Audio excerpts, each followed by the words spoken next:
Alright guys, you got your boy Stingren here today, and today we're back with some reverse 1999 content, and today we are going to be doing our updates for the 3.0 tier list here today, so I hope you guys do enjoy as always. Now of course, as I say this every single time I make a tier list video, I say that these are my personal opinions and thoughts about units coming into the game, or units where they stand at currently. Now I may not be perfect on my opinions. I do urge everyone to share their own personal thoughts and opinions, but I just hope that no one either attacks or antagonizes the person, because I don't like negativity, and I always say that my tier list is my own personal thoughts and opinions. You do not have to listen to me for overall tier list advice.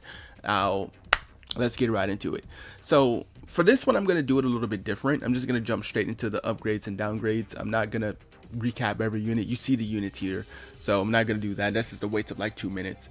So first unit, I'm going to move down. I'm going to do downgrades first and then upgrades after. But first unit I'm looking to move down is actually Kakania. Now Kakania I'm looking to move down because I think Kakania's relevancy is kind of starting to run dry.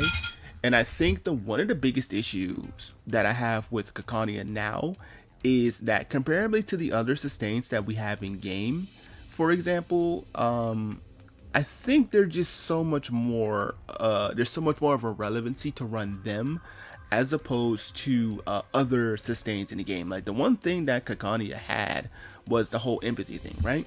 Where so long as you had available empathy based off like your max HP, or if you get further investments in her, like some dupes and stuff, but of course we always look at characters at P0, but let's just assume bare minimum R10 to R15 with P0, you're going to be having about anywhere between 3 to 4k on your on your empathy, right? So the good thing about empathy is that it puts you in a situation where you can absorb damage and then you can keep teammates alive. That was great. Now, of course, her overall buff was kind of whatever. It's a flexible enough buff to be ran on anyone. It's just flat attack, which, you know, in an instance in a game like this, flat attack is still incredibly rare. But I think the more common buff, which ties into the other two sustain options, is crit related buffs or some type of other additional bonus that tends to be more of an overshadowed amount, right?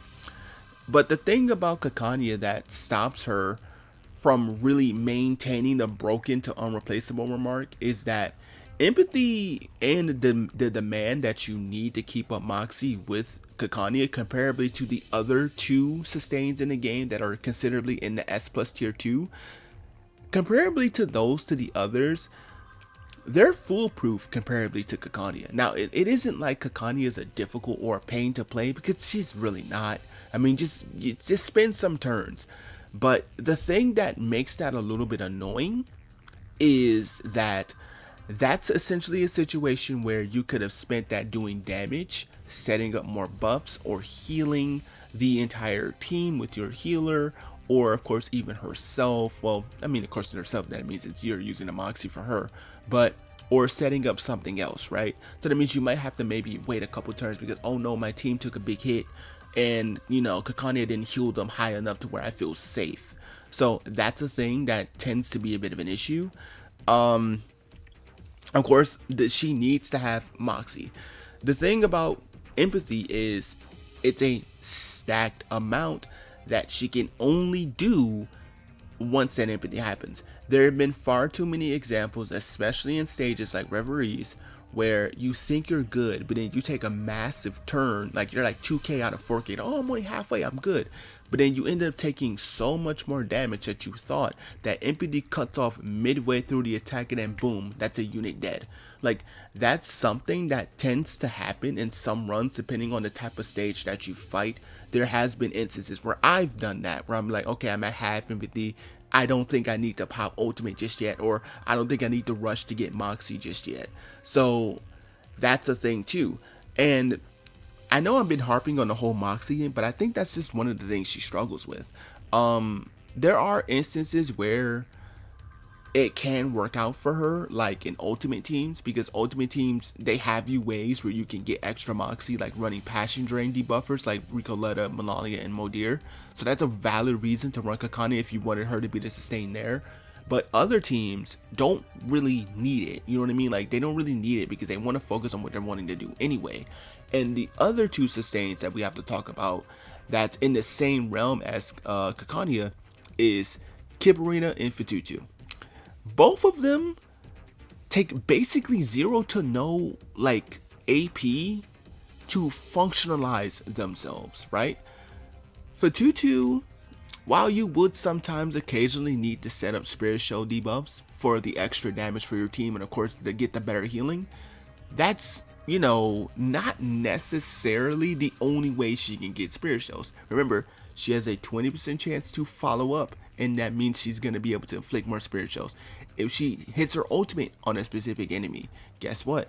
That means that the Spirit Shows won't be dropped. So that means they're going to have that permanent bonuses for your follow-up attackers or any unit that wants to make utilization of that Spirit Show debuff. And that, of course, by extension means if you get hit by a heavy hitting attack, guess what? You can just buff and heal and call it a day.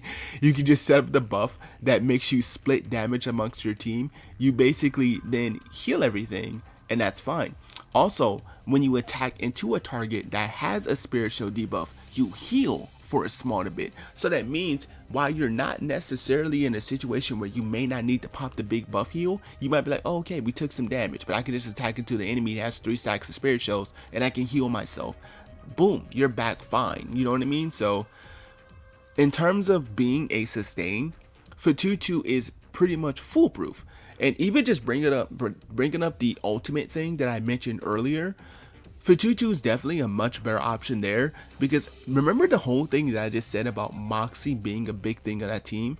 Fatutu has ways to self-accelerate Moxie to herself, because she has a 20% chance to gain Moxie whenever she triggers a follow-up.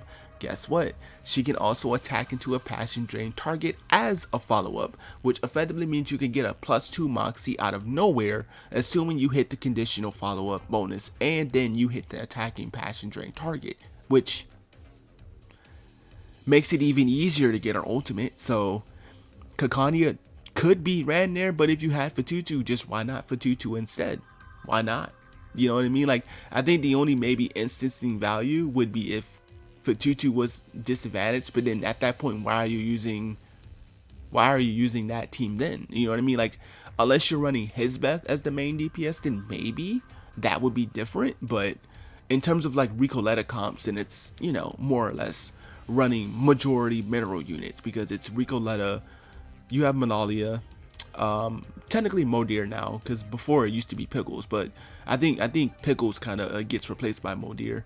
Modir replaces Pickles now, and Fatutu. So it's half mineral, half beast, more likely, more so much. But yeah, I just think that Kakani is kind of dwindling in use. I don't think she's weak by any stretch of the word. I just think now she's definitely in a place where, you know, she's not as great as she used to be. She's not the go-to, the de facto go-to that she was. Before, when she came out in 1.7, the anniversary patch, she was the go-to. There was no not denying Kakania. No not denying her. You were just like, yeah, always Kakania. Yeah, always Kakania. Yeah, always Kakania. Because she was so flexibly free for multiple teams. But when we look at the sustains for mostly every like archetype out right now, they all kind of have their dedicated sustains, right? Or sustains that functionally work better than what Kakani would have did for the team. For follow-up, there's many good options, but the best one's Kiparina. For Dynamo, there's Ezra. And if you even wanted to not rely fully on Ezra, there is other instances where you can double up on sustains. For Blood Teeth, there's Fatutu. For Ultimate, again, Fatutu. For rank up, technically rank up would work for her too, cause she is a plant character, so there is some synergy there. Like if you ran Druvis in rank up teams, because I've seen people do that with Marcus for the extra pin rate and all the other bonuses, that would be maybe valid. So maybe she could be planned as a rank up support too, maybe, possibly. But I would also then argue that Vila is better still, because Vila heals substantially enough now to the point to where you don't necessarily need it. So yeah, I don't know, man. But For the most part, you don't really necessarily need her as much as you needed another other character in a different archetype. So there's that. Another character I was considering moving down was Rico. I don't think she's ready to move down yet, though. I don't think Rico is at a point now to where I feel like she's not in the broken or unreplaceable tier. In terms of mineral DPSs, I still do think she's strongest out. Just because of just how much damage you can really rack up with her. Her whole wanting to accelerate her ensemble narrative and her Momo Mythic narrative thing, alongside the new support she got with Modir and the upcoming new support with other characters that be coming in 3.0, that's a valid option to be ran too. I don't think she's in a situation where she's really struggling. Not yet. I don't think she's in there. But I think currently right now, I think she's fine where she's at. And everyone here, I don't think I'll ever move now until they get crept or something. But yeah. In S tier, anyone I want to move down, I'm debating Windsong because, you know what, I'll do it. I'll move Windsong down. Windsong's relevancy is dead. Like, in terms of single target star DPS, she used to be the best one in the game. That has long been since changed by Ezio, who's a star DPS who's single target by a milestone because of just how fast he gets his damage online, especially his ease of access. They gave us pretty much a guaranteed one within 100, which the normal character, this is assuming you fail your 50-50. You're looking at about 120 pulls at minimum. This is assuming you don't spark early within the 60 pulls, or like maybe like 100-125 range. So he was effectively cheaper. His dupes were also cheaper to get, but of course I won't be using that as a penalty against Windsong. But even just at P0, Ezio was in freaking sane. The fact that he was built for 3 archetypes and has support that's efficient enough for all 3, gang, you can't tell me that that's not Wild High Unfinished. Like, she's basically Wild He Unfinished, because Windsong was only built for follow-up, right? That's the only archetype she works in. Where you're not going to see Windsong in Dynamo. You're not going to see Windsong in Blood Teeth. I mean, you won't see Ezio in those either, to be fair. But you won't see Windsong in Ultimate because Ultimate doesn't deal damage. You won't see her in Poison because she has no synergy with Poison. But the fact that Ezio has workable options to fit the mold of the content, yeah. And in terms of other star DPSs that have come along the way, I think Liang Yu still holds up more than Windsong because of her ability to at least be AoE. There was an argument that we had back when Windsong was like top tier that she nukes enough to where she can wipe an entire stage. P0 Windsong doesn't do that as much as she used to because enemies are just obviously getting more and more HP, especially in things like Reveries. So that's not really the golden standard that we use anymore. So we prefer AoE as an alternative option now as your way to nuke something down. Like, for example, 400-1. It's actually tricky to use Windsong in those stages because you have to make sure that you kill the little mini thing that's in front first before you pop her ult. And stacking even between then can get tricky because it's really annoying sometimes when you have to really worry about that shield thing.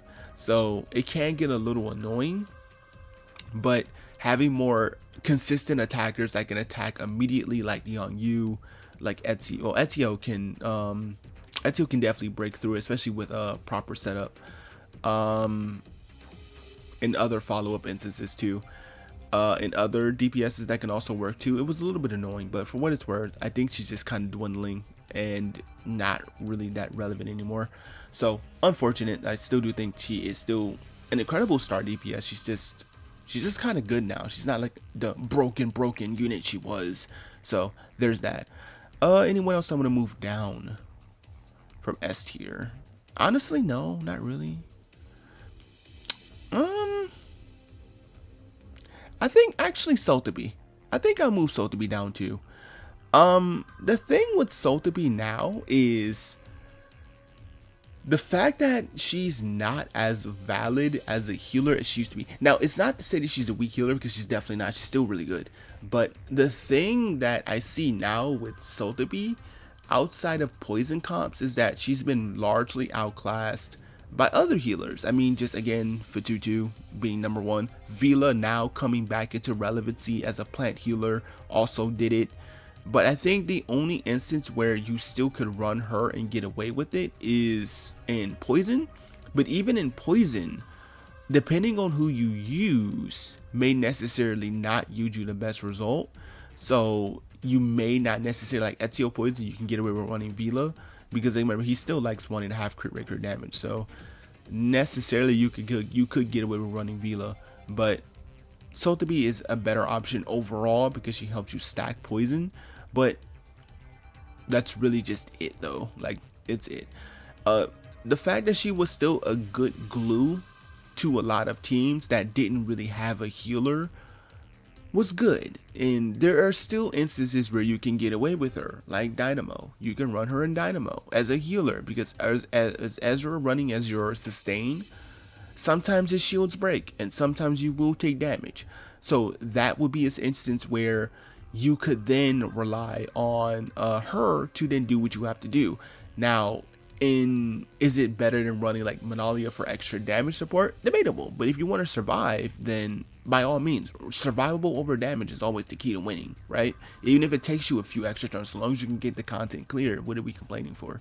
But I just don't think that there's not a valid point to have a valid say that she has an easy team slot these days, outside of just poison. Before, she had an easy team slot in multiple teams because her healing was very good. The regen that she could stack up to 2 times was effectively like a 4 to 5k heal when both of those were active. And of course, the poison was nice too, because she can detonate the poison and do a little extra chip damage here and there.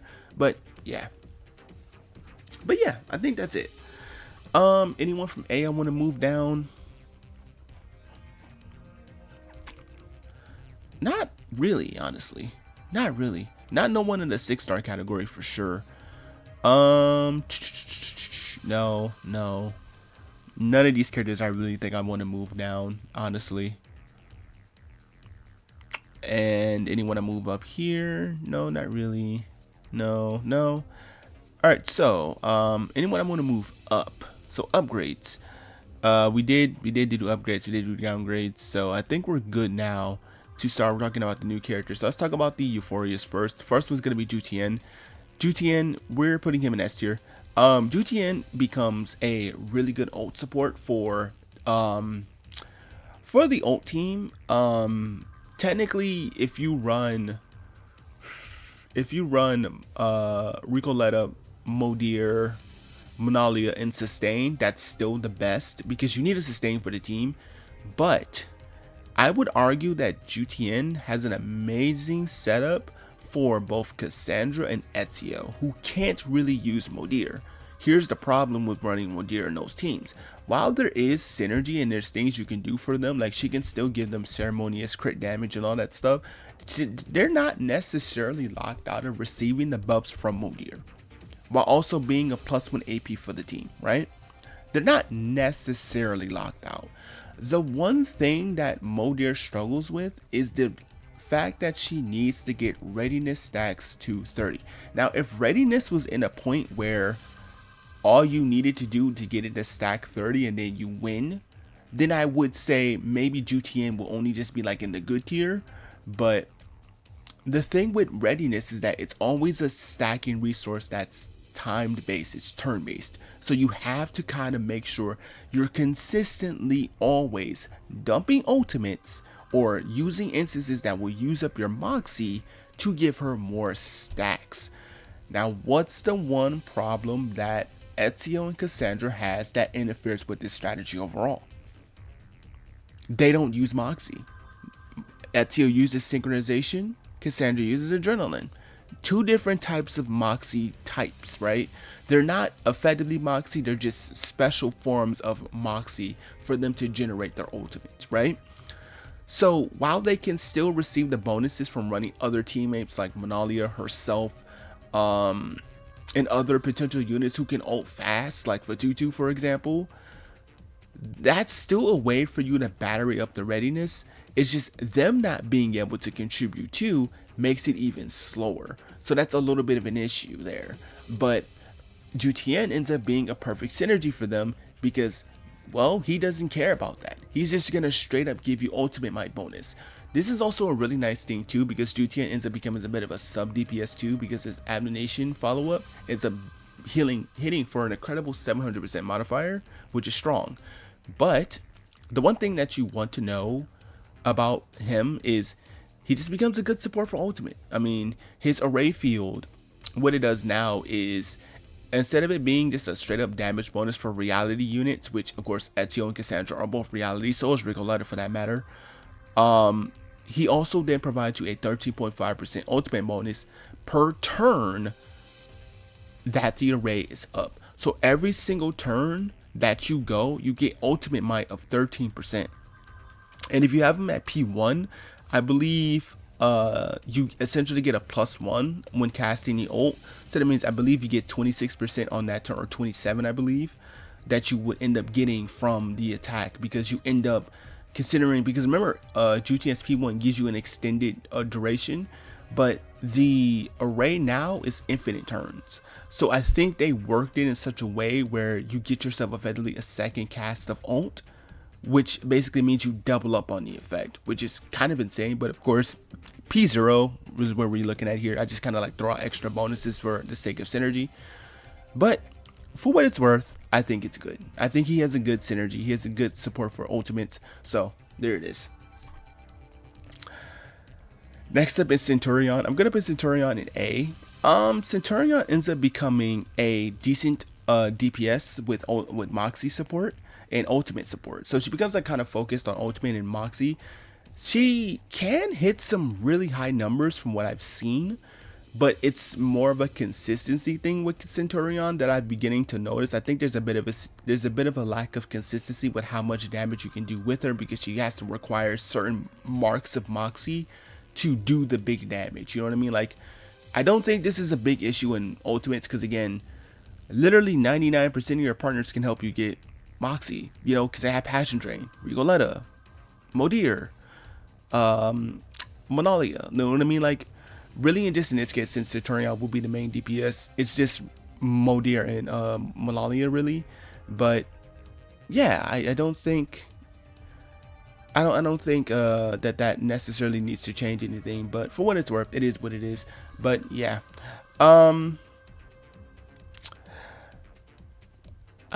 so for Juvis, I'm gonna put her also in A. Her second Euphoria is interesting. We do get it for free, but it focuses on a whole new archetype called Fire Sprouts. The new mechanic, I don't think they revealed the new name in Global just yet, but Fire Sprouts is basically what they do is they plant little seeds on the character, and then whenever your character hits that character, they hit for extra Genesis damage, and I believe it's a fixed amount if I'm not mistaken. But it does have some high Genesis returns. Like, I've seen people record that you can hit 75k in Genesis damage on a target, which alongside an already hard-hitting skill like Marcus, for example, that's not bad, because that's effectively 75k extra damage. You can't complain about that, and it's fixed Genesis damage. But there hasn't really been any direct focus for Fire Sprouts since this has come out. Like, since 3.1 and the now current 3.2, they're now on a whole new thing with Afterglow and all that stuff. We haven't seen anything with Fire Sprouts yet. So I think this becomes a situation where it's a helpful boost, but there doesn't seem to be anything that really solidifies the archetype. And I think that's what ends up hurting Juvis overall. So that's my honest opinion about it. I think this is my personal opinion. I think it's good, but I don't think it's like at a point to where it's going to be meta dominant like the other archetypes are. Like in Prime 2, Ultimate Dynamo, and all those are kind of like meta dominant right now. Fire Sprouts isn't going to be there because there's no real like utilization. There's no main Fire Sprout DPS yet. You know what I mean? Like, when are we going to get that? You know, Blue Pac, when are we going to get that? I was expecting it for 3.2, but no. We're getting a whole nother new type of archetype, which is Afterglow. So, and then for all we know, the next characters come 3.3, 3.4 might just be focused on Afterglow. So I think this is going to be the same situation with Fire Sprouts as what happened with Bullet, where it never really got like a functioning archetype, but just had a bunch of units that could do it, or even just a unit or two that could do it without necessarily having a coherent team that works around it. I think that's kind of the thing that I'm kind of looking at with Fire Sprouts. I think it's kind of the same thing. It was like it's not what Impromptu was. Like when we first got Impromptu, people thought that, oh, well, we're not getting it from the 2.5 limited, because 2.5 limited, it was another follow-up unit. And I believe the second character in 2.5 had nothing to do with Impromptu, but then gradually over time they came back to it, and then they started to add units. So they added Alf, they added Kipperina, you know what I mean? They added units outside of the initial ones that we had, which was at the time of release, it was like Barca, Flutter Page, who can use ACO Coda, and I believe Matilda. Matilda. So and Voyager too. So we had kind of like that team, but then as now gradually it's now Barca, Regulus, or Voyager, Alpha, and Cabrina as the main de facto team. So kind of changed it a lot, but yeah. All right, so now we're going to talk about the new characters, and I'll talk about one special character I'm going to move up to make an amendment for the last character that I didn't do in the last tier list. So Sentinel goes to S+ tier. Sentinel is insane. Not only is she a really good DPS on her own, which of course allows for Blood Teeth to have a secondary sub DPS in team, or Blood Tithe. I don't know. I'm really bad at saying the word. I'm just gonna say Blood Teeth. I feel like that's the most comfortable to me. I'm sorry, guys. I'm only a human, but it gives BT a functional sub DPS. It gives them a functional support because she provides you with really good support values, which is crit damage to 30%. She has retribution based damage, which is fixed off HP, which of course with partners like Semmelweis, her own incredibly high base HP, Blood Teeth's natural way of accumulation, you can really get some high HP. So I do think that she is really, really good for the team. Also for other generic teams, the fact that she can provide you with damage bonus and extra support on any team essentially is really good. You don't necessarily have to run her in just BT. Like I've always said that one of the things that really makes a character really solid is if they functionalize themselves in other archetypes outside of their main archetype, right? Sentinel's main archetype was always going to be BT, but you don't necessarily have to run her in specifically BT. That's the thing that makes her really good. So Retribution has very decent damage returns overall, which is good. Fresh Wound, which is her new debuff, allows for better accumulation of the resource of Blood Teeth, which is great. And of course, she just provides a lot for the team, man. She provides pretty good effects. She has Dread Bullet effects, which gives you extra damage, which is based off the attacking type with extra HP, which is really good. That works with just about everyone, which is, you know, really good. But yeah, for what it's worth, I do think that that Sentinel is very, very she's very, very good. She's very, very strong. So there's that. Next up is Sharon. Sharon also goes into S+ tier. I know this is a crazy patch post anniversary, but Sharon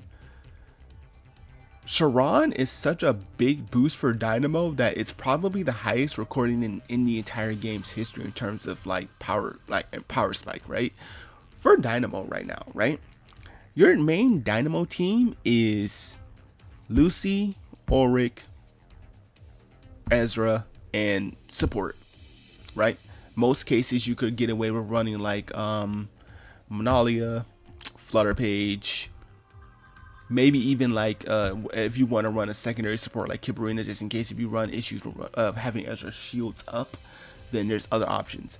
Sharon now being the effective 4th for the team, kicking out Ezra, I think if you run like if you run, actually no, I think you go Monalia, Lucy, Ulrich, and Sharon. Maybe if you go like non-sustainless, which is kind of risky. But if you go full sustainless, then you would skip Monalia, then maybe go Ezra instead, just for the extra dynamo support. But Sharon is a pretty strong damage increase to the overall team. He has a really cool mechanic where he can just instantly nuke enemies when they fall below 20% of their HP, which is so funny. He also provides quite a few bonuses actually to the team. If I'm not mistaken, Sharon provides you with a lot of shockwave, which is of course another good way to really boost up your effect. Fear of death, which is the follow-up effect, but he can also get critical damage on the enemy, which is pretty nice. He also provides damage taking bonus as well. He can give you crit rate plus 30%, and he also is a character that can give you crit rate conversion up to 80%. I believe Sentinel also does this too. I forgot to mention that as well. But now Dynamo has a converter unit in the team, which is great, and so does Bloodteeth. Both of them now are effective converters for crit rate, which is massive because those teams didn't have them as a main option just yet. So for what it's worth, I think it's glues for them that make them work for the teams that they're functioning in right now. And Sharon just provides so many good bonuses for your team that then allows for you to actually go crazy. Of course, his own effective DPS value is really good. With Sharon, your dynamo value goes up a little bit quicker, which is good. But yeah, that's really just it though. I think that's just kind of what I have to say about Sharon, another top tier unit in my honest opinion. Now we're gonna talk about this special unit I'm gonna amend, and that's Monalia. I'm gonna be putting her in S+ tier. Let me tell you why. I just think that Monalia continuously puts herself in a situation to win. I just think that, for real. The fact that she's on 3 of the main game archetypes at this moment. She's in BT, she's in Dynamo, and of course you're in Ultimate, right? Off the rip, those are 3 of the strongest, BT and Dynamo being the main 2 strongest archetypes in the game. The fact that she's a stand-in, at least, or even a dominant option for those teams, already good. The fact that we continuously get units that want to focus on ultimate damage, even like some of the ones that may not necessarily, spec into it, like for example Marcus, who can be invested for ultimate. Monalia then has an option there too. Whenever you have an option to buff ultimate might or have a way to increase the modifier, Monalia is the glue every single time. And to remember, she also gives you additional crit rate, crit damage value when you crit on ultimate. For those characters, and like for Marcus even, helps them be able to utilize the other bonuses that they already had. For example, the main argument for Marcus ultimate is that while it's not as strong as her rank 3, it still can hit pretty decent. I've seen a few 150 to 200 Ks off Marcus on every single enemy hit, which is good, right? But what's the problem with Marcus still is that her crit rate isn't super high. With 6 stats, that's another 36% crit rate that you're giving on top of Vila. That's another 30% on top of Merc. That's another 20 to 30%. That's effectively almost 90% crit rate you're giving to her when she's at about 50% minimum. So that means you're now having an ample way to get use of her crit rate, crit damage conversion, which is better, which is nice. So there's a lot of utilization that Monalia has in the current ecosystem of the game. Like I don't think I could be completely honest and say that I don't think that she's not deserving of S+ tier. I was even debating it in the 2.8 tier list. Like if you may have heard me, I was like, I'm not sure if I want to do it just yet. I was a little shaken, but nah, I'm not gonna shy away from it this time. I'm definitely gonna say that she's deserving. She 100% is valid. Give this girl her flowers, god darn it. I'm gonna give her flowers. She deserves it. Her Euphoria is probably one of the best standard ones in the game right now, hands down. And yeah, but that's gonna be it for the tier list. This is what the tier list is looking like right now. S plus tier is really getting crowded up because we're getting so many good units now. But yep, that's what we're looking at right now, and I'll see you guys next time. Peace.